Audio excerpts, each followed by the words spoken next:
this year's CEO Next List kind of say or presage about the future leadership, the face of leadership in America? I mean, I think a couple of years ago there was a meme going around that I think it was 2019. There were more S&P 500 CEOs named John than there were women CEOs. Right. What year they born? Yeah. I mean, I think.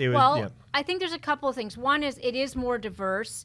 We've seen the number of women CEOs in the S&P 500 and Fortune 500 double. Now that's 6% to 13%. Yeah. So still small numbers, unfortunately. Still small numbers. Yeah. We have seen this very distinct trend around a lot of Indian-born or NRI, I think called non-resident Indians who have basically perhaps come of age in India, gone to IIT, but you're seeing a lot of corporate America.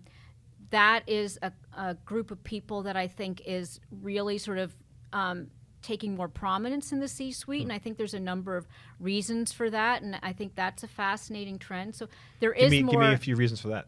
I think one of the reasons, first of all, is India being a massive country with an incredible elite education system. IIT is world class, and I think that to compete there, you truly are the world's best in terms of competitive. So I think it's like the major leagues. I think the skill sets, I think the work ethic, I think the network that people build, much like they build in Silicon Valley, there's a very robust network.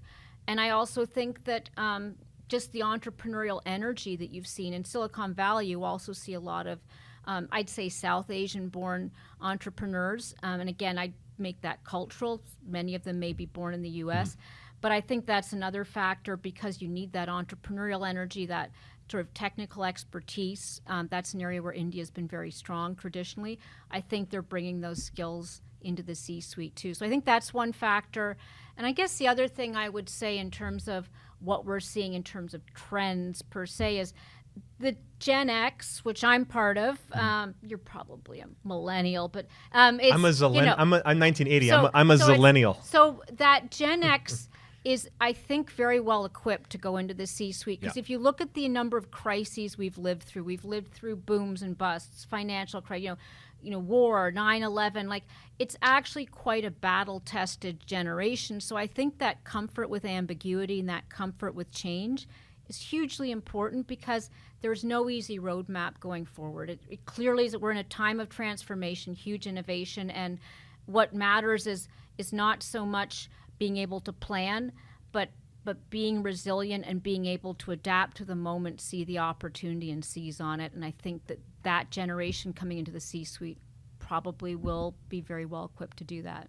I like that prediction as a Gen Xer myself. Excellent. Diane, Brady, thank you so much. Thank you.